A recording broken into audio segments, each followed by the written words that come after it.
Et pour cette vidéo, nous retrouvons donc Romain Maréchal, le fondateur de la plateforme audiovisuelle Épopée et puis du média Impact. Bonjour Romain Maréchal, merci d'être avec nous ce matin. Bonjour Liselotte, merci pour votre invitation. Alors, on vous a invité pour parler du combat culturel. Je pense que nous pourrions commencer peut-être par redéfinir ce qu'est ce combat culturel selon vous. Et puis surtout, pourquoi doit-il être mené? Formidable, avec plaisir. Donc effectivement, le sujet culturel est un sujet prédominant dans la conquête de l'opinion publique et dans la conquête du pouvoir. Pourquoi? Alors ça avait été théorisé par Antonio Gramsci. Donc Antonio Gramsci, c'est le cofondateur du Parti communiste italien et il avait dit en substance, l'hégémonie culturelle, c'est la mère de toutes les batailles politiques. Pourquoi il dit ça? Parce qu'en fait, on ne s'en rend pas compte forcément. Je suis sûr que les auditeurs de Ligne Droite le savent déjà, mais je le rappelle pour ceux qui ne le sauraient pas. Tout dans notre environnement est politique en réalité. Et la culture, c'est l'expression de notre identité.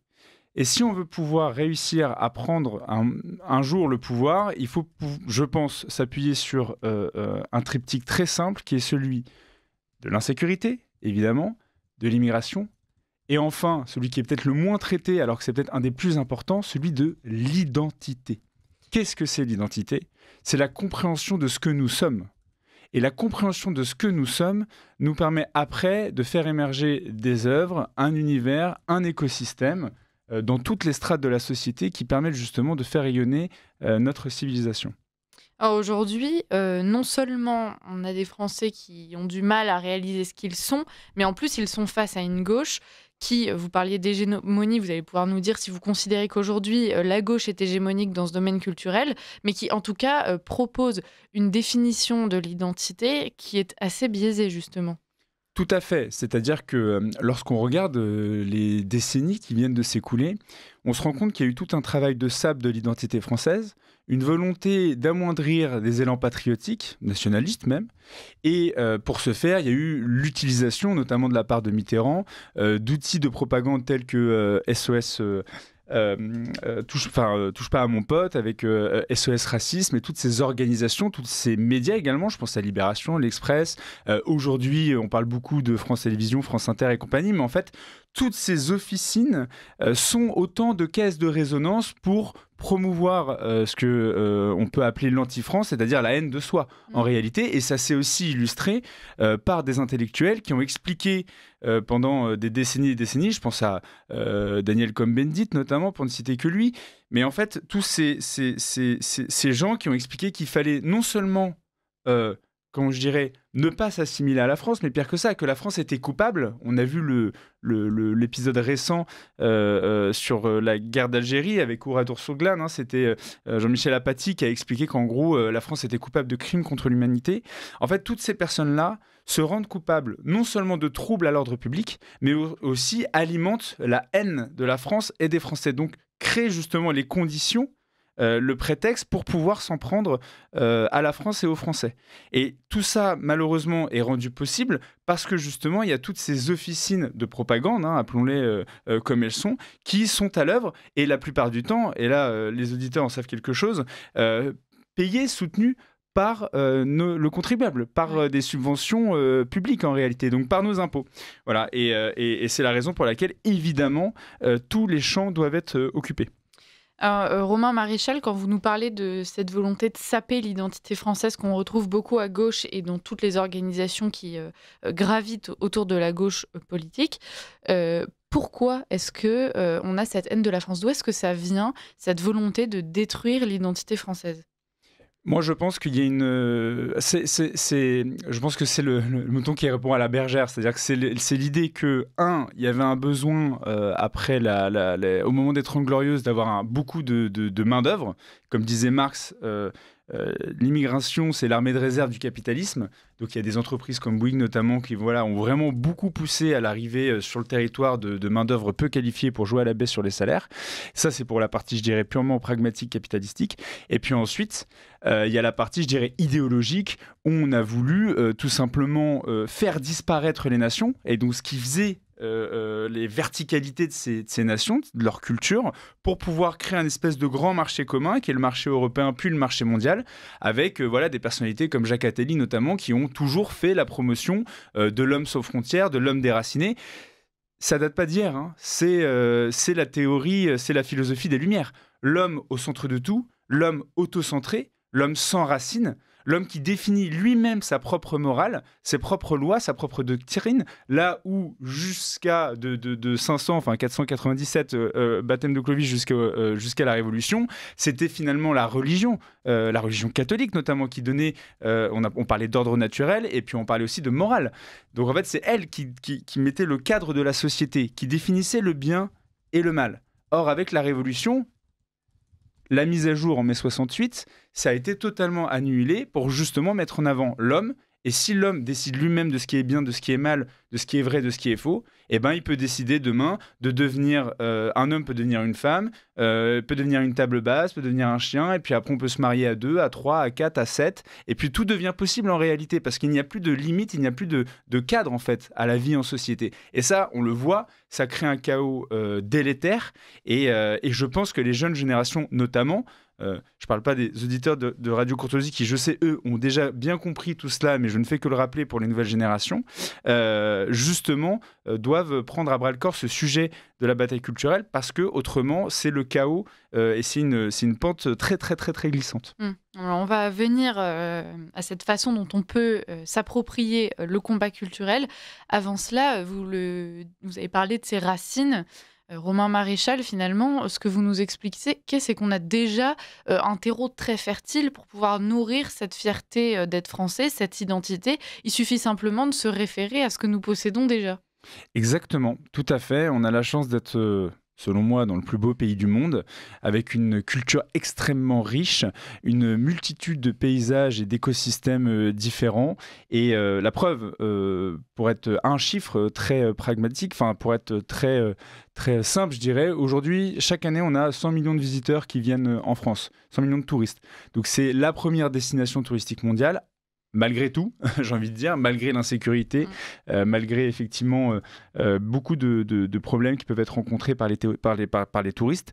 Mais il n'empêche qu'aujourd'hui, la France, évidemment, est la première destination. Et évidemment, quand on regarde ce qu'on fait d'un point de vue de la gastronomie, de l'architecture, de la peinture, de nos bâtiments, de nos monuments et de la richesse, de la variété des identités régionales qui composent justement la totalité de la richesse, de la variété de la culture française, évidemment qu'il y a beaucoup, beaucoup, beaucoup de choses à dire. Oui, et beaucoup de terrains sur lesquels s'engager. Avant cela, j'aimerais revenir sur... on va continuer à faire tout ce constat. Vous avez rappelé que généralement, la culture en France est payée par nos impôts. Alors, il y a quelques exceptions. Par exemple, le Puy du Fou, lui, est un parc intégralement privé. Enfin, il ne reçoit aucune subvention de la part de l'État. En revanche, on a des films, comme les films de Camélia Jordana, qui font d'ailleurs des entrées désastreuses. Des bides. Voilà, clairement, disons-le. Désolée Camélia si tu nous écoutes, qui eux sont subventionnés, mais je veux dire aspergés par nos impôts. Est-ce que vous pensez, Romain Maréchal, qu'il faudrait couper justement cet apport de l'État à la culture, qu'il faudrait cesser les subventions publiques au domaine de la culture? Ça dépend toujours, je dirais, des thématiques et de la priorité. Deux sujets. Le premier, celui effectivement des subventions. En fait, il faut savoir que les comités aujourd'hui, enfin les personnes qui composent les comités qui donnent ces subventions sont évidemment extrêmement orientés idéologiquement et malheureusement l'être humain est ainsi fait qu'il favorise les amis et les proches plutôt que les projets dans leurs ensembles. Donc évidemment, il y a un vrai problème de sélection de ceux qui distribuent ces subventions. Ensuite, les projets, vous parliez du Puy du Fou, effectivement, les initiatives considérées à droite sont souvent celles qui répondent à un besoin de marché, à un manque, et donc à une réalité économique qui font qu'elles arrivent à être pérennes, justement, parce qu'il y a un vrai besoin. C'est-à-dire que ce n'est pas subventionné, ce n'est pas mis sous argent public, c'est-à-dire que ça ne vit pas parce que c'est alimenté en permanence par de l'argent gratuit, si je puis dire. Ça existe et ça se développe parce que, justement, il y a un vrai besoin et qu'il y a une vraie qualité, il y a une vraie recherche d'excellence. Donc ça, c'était vraiment extrêmement important de le rappeler. Et puis ensuite, effectivement, libre à nous de reprendre à bras-le-corps tous les pans, je dirais, culturels. si ces œuvres existent, c'est parce que malheureusement, effectivement, on a des gens qui ont préempté ces écosystèmes-là, et c'est un peu de notre faute. Voilà, je vais vous le dire ce matin, il va falloir aussi qu'on fasse un petit peu notre autodiagnostic.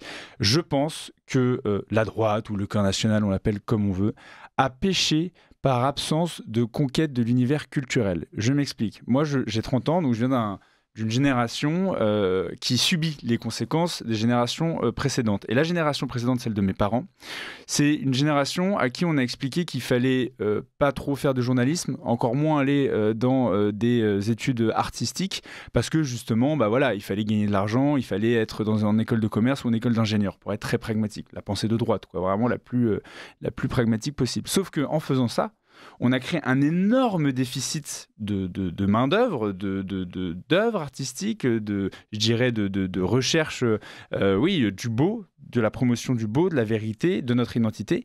Et donc aujourd'hui, bah forcément, on a des gens qui sont entre soi, mais parce que personne est venu les défier. J'allais employer un anglicisme, je vois le petit cochon là-bas, j'ai pas de monnaie, donc je vais rester sur le défi. Et donc du coup, bah, en fait, la situation, elle est d'abord de notre fait. C'est parce qu'on a été incapable pendant toute, je dirais plusieurs décennies, de proposer des initiatives concrètes. Le Puy du Fou est un formidable contre-exemple, évidemment, que bah, de fait, aujourd'hui, ceux qui s'adressent à l'imaginaire collectif, parce que c'est de ça dont il est question quand on parle d'œuvres artistiques, d'œuvres audiovisuelles, d'œuvres grand public, c'est d'aller conquérir l'imaginaire collectif et, au travers d'émotions, réussir à passer, telles des valises, des éléments de compréhension idéologique ou doctrinale. Donc en fait, c'est de notre responsabilité aujourd'hui. Si on n'a pas été capable, c'est bien beau de dire qu'il n'y a pas de subvention, et c'est bien beau de dire qu'effectivement, c'est la gauche qui a pris la main sur le sujet culturel, mais en réalité, c'est d'abord un déficit de la droite. En réalité. Et c'est là où moi je viens et je dis stop, il faut que ça s'arrête. C'est pas très sexy le combat culturel parce que c'est un travail de longue haleine, c'est fastidieux, ça prend du temps. On passe pas à l'antenne tous les jours et je remercie Radio Courtoisie pour leur invitation. C'est pas ce qui fait la une de tous les journaux et pourtant Dieu sait que c'est extrêmement important parce que si on ne sait pas qui on est, on n'arrivera jamais à savoir où est-ce que l'on va. Voilà. Et l'identité, à travers la culture évidemment, parce que c'est un synonyme pour moi. Identité, culture, la culture, ce n'est que le rayonnement de notre identité en fait. Donc, si on ne sait pas qui on est et si on n'a pas une bonne compréhension de pourquoi on se bat, bah, c'est même pas la peine d'y aller. Donc justement, la bataille culturelle, profitons de cette année d'accalmie politique, je dirais, d'élections politiques, pour engranger des nouvelles conquêtes et des nouvelles victoires culturelles. Quand on voit le succès du Puy du Fou et justement, par exemple, le bide des films de Camélia Jordana, Romain Marchal, on est quand même rassuré en se disant que pour l'instant, on patine un peu à proposer une offre alléchante. On connaît, même si on comprend que c'est peut-être la droite qui a péché initialement, aujourd'hui, les freins sont quand même énormes et assez conséquents donc pour être considérés. En revanche, on peut se rassurer en se disant qu'il y a une demande. Les Français sont en attente de cette proposition-là. Ouais, il y a une énorme soif de France. Ça, c'est clair, et c'est un peu le constat qu'on a fait lorsque j'ai créé avec mes associés Épopée. Donc Épopée, c'est une plateforme de vidéo à la demande dédiée aux amoureux de la France. Donc là, on fait très clairement la promotion de la culture française.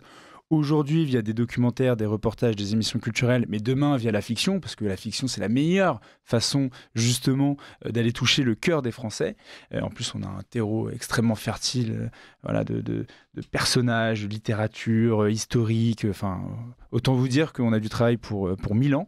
Mais ce que je veux dire par là, c'est qu'effectivement, il y a ce besoin de créer ces œuvres et en plus on le fait sur la base de quelque chose de formidable parce qu'on a pléthore thématique et pléthore sujet à aborder.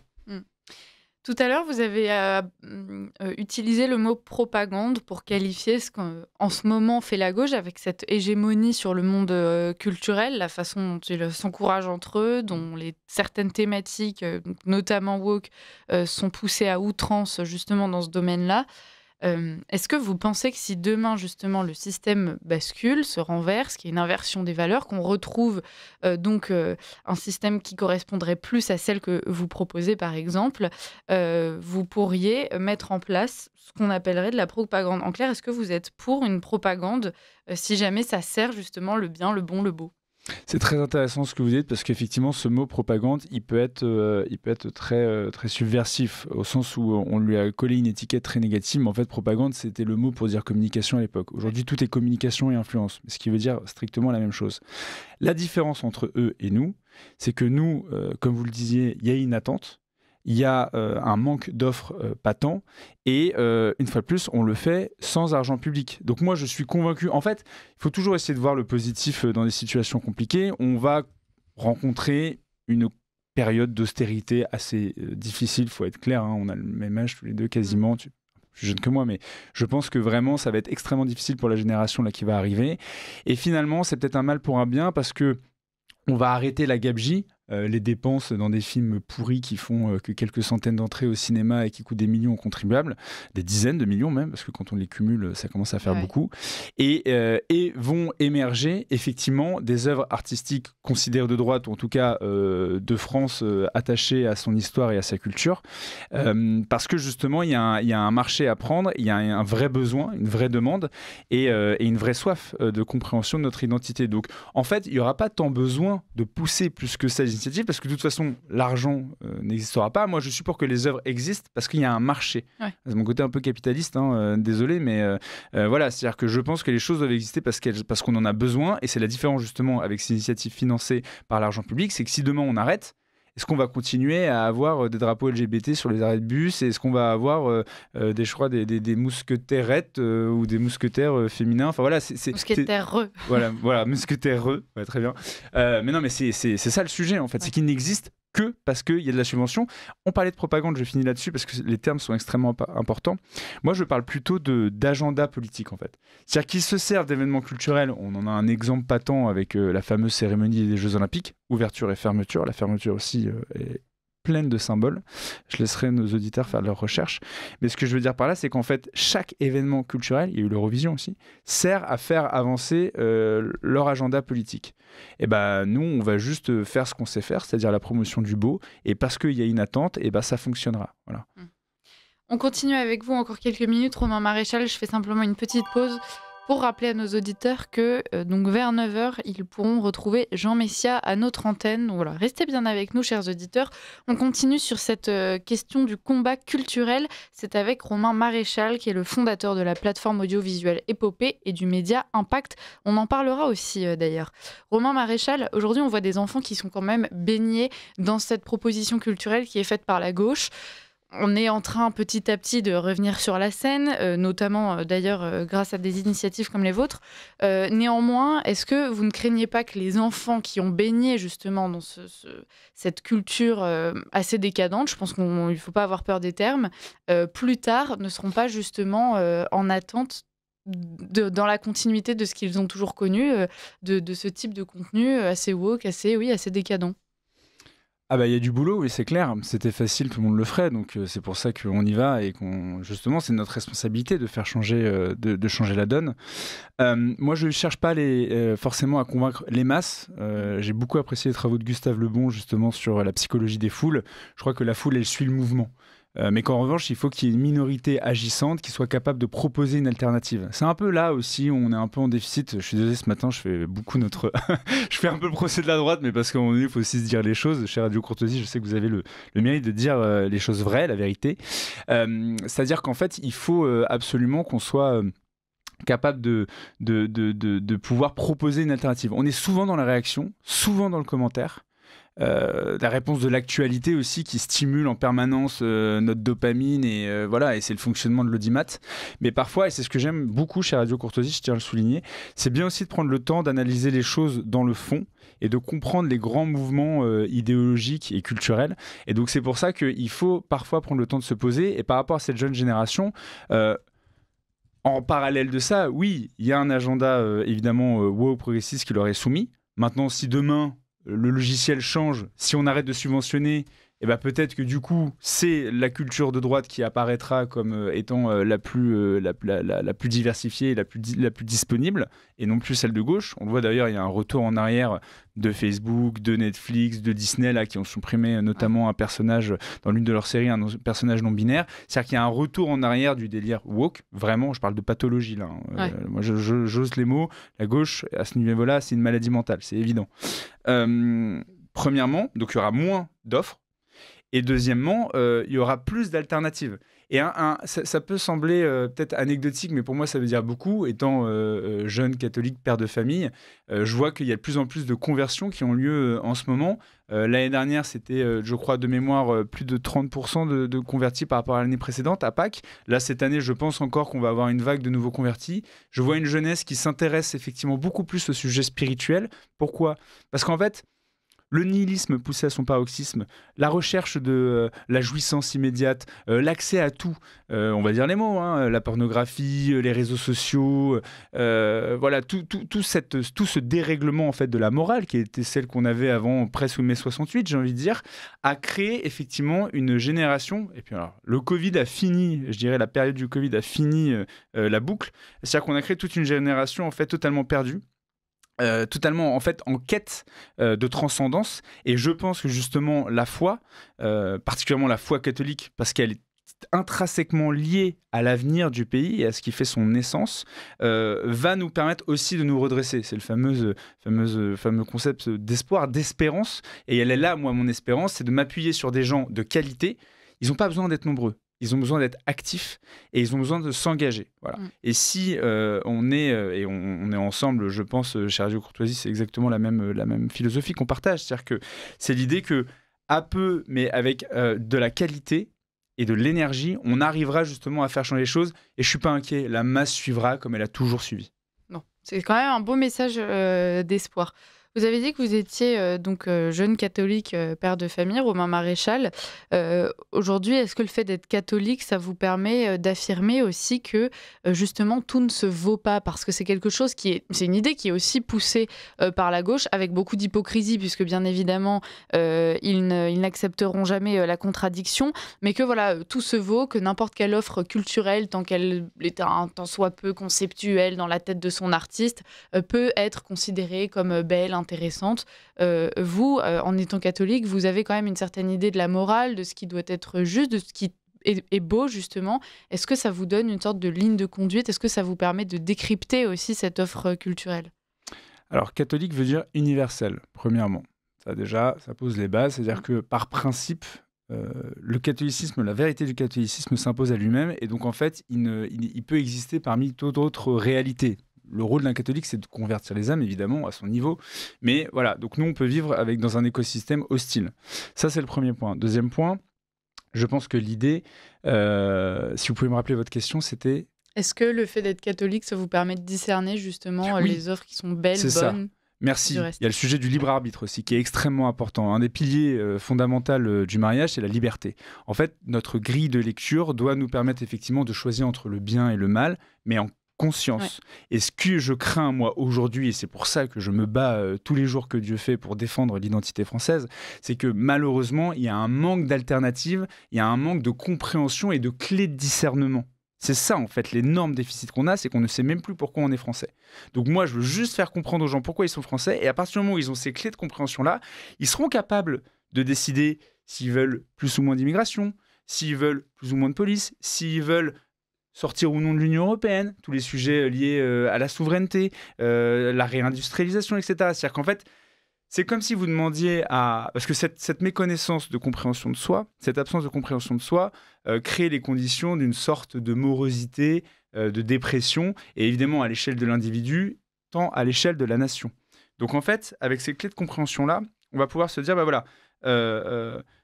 si je comprends qui je suis, je vais pouvoir choisir où je vais. C'est comme si vous demandiez aujourd'hui à un dépressif de monter l'Everest.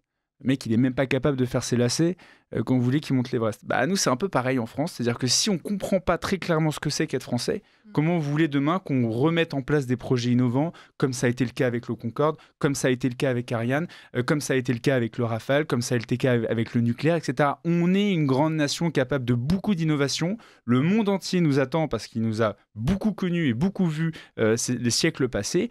Il ne tient qu'à nous de savoir qui nous sommes en réalité. Alors, on comprend ce terreau-là, et une fois que les choses ont été remises en place, c'est quand même une bonne nouvelle pour la jeunesse qui, probablement, peut-être si certains nous écoutent, cherchent encore vers quelle voie s'engager. Alors on a, je ne sais plus, qui a dit ça, qu'il n'y a pas longtemps, que son nom m'échappe, qu'il fallait commencer à réfléchir en primaire à ce qu'on voulait faire comme métier plus tard. Bah voilà, merci, Elisabeth Borne. Elisabeth Borne qui nous explique que les enfants, dès la primaire, dès la maternelle, doivent commencer à réfléchir à leur avenir. Bon, il y en a peut-être qui nous écoutent, qui se demandent quoi faire. Et il se trouve, Romain Maréchal, que ce que vous nous expliquez, c'est qu'aujourd'hui, le domaine culturel, c'est viable. On peut faire vivre sa famille en s'emparant de cette thématique-là, parce qu'il y a énormément de choses à faire.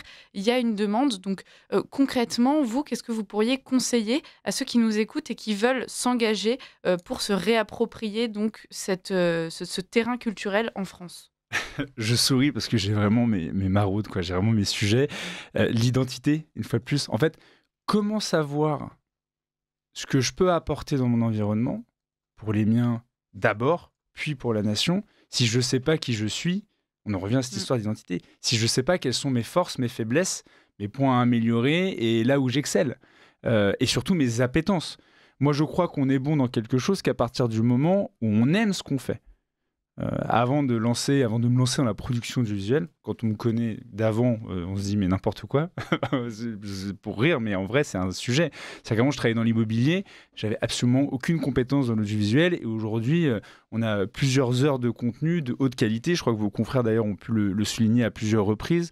Ce que je veux dire par là, c'est qu'en fait, pourquoi on y arrive et pourquoi on est heureux de faire ce qu'on fait, mais parce qu'on sait ce qu'on fait et pourquoi on le fait en fait, en réalité. Mais pour ça, forcément, c'est apprendre à se connaître. Donc on en revient à la question de l'identité, mais à notre échelle. Moi, j'ai voyagé à l'étranger, j'ai vécu plus d'1 an en Australie, ça m'a beaucoup aidé à comprendre qui j'étais. Et je pense qu'en fait, justement, on en revient à cette jeunesse et à cette proposition qui lui est faite.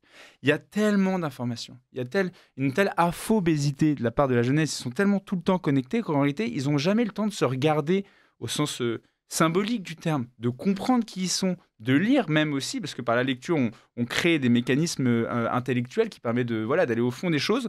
Et donc, en fait, parfois, c'est juste se déconnecter, se retrouver seul. C'est impressionnant, mais les gens ne passent jamais de temps tout seuls. Ouais. Sauf que c'est la meilleure façon. Dans le silence. Exactement. Seul et dans le silence. Donc en fait, le meilleur conseil que je puisse donner à la jeunesse, surtout si elle veut s'engager pour défendre la France, c'est, et la valoriser même, parce qu'on n'est pas que à regarder dans le rétroviseur, on est aussi dans une dynamique d'aller de l'avant, de créer des nouveaux projets, une alternative, on en parlait tout à l'heure.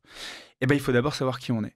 Quels talents m'ont été confiés et comment je peux mettre ces talents et cette envie au service du pays.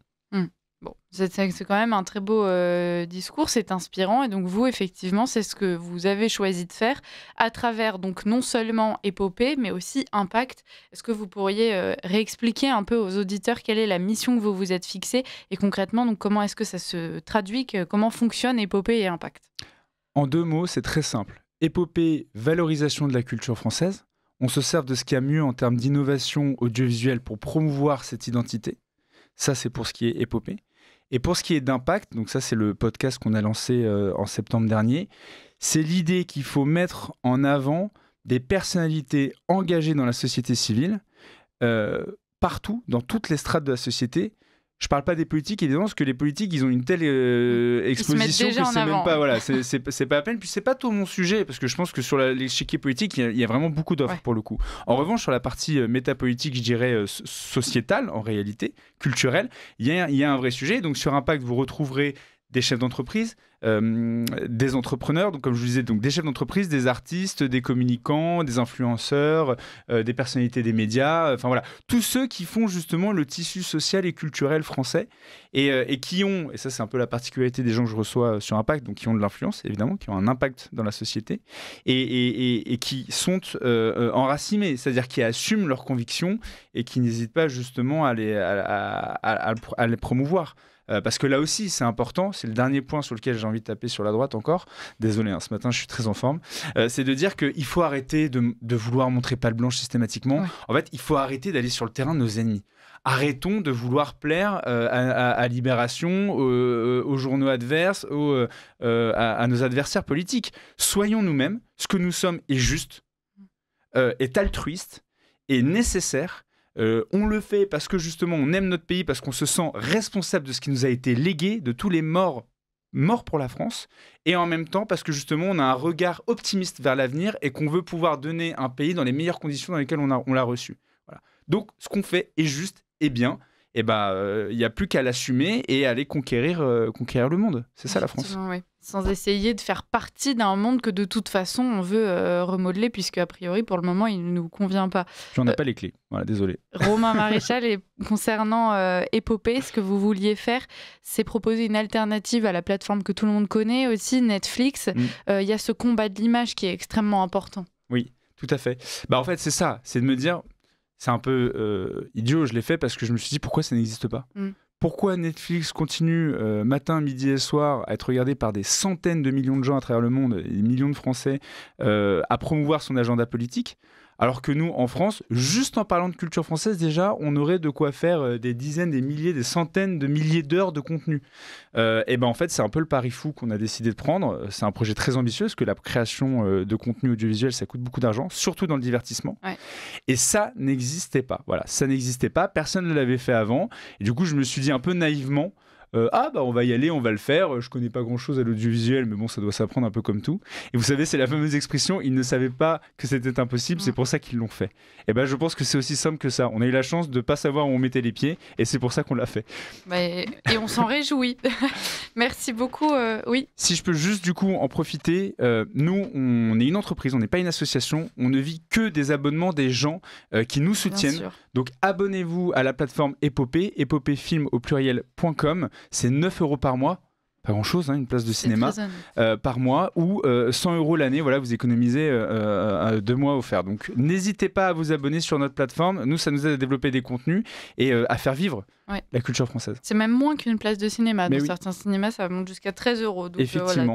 Toutes les conditions, vous avez tous les arguments pour pouvoir donc prendre un abonnement sur la plateforme Épopée, chers auditeurs. Donc vous donnez à Radio Courtoisie et après, hop, vous filez, vous abonnez à Épopée et vous pouvez passer votre soirée à regarder la télé. Ce sera pardonné pour une fois.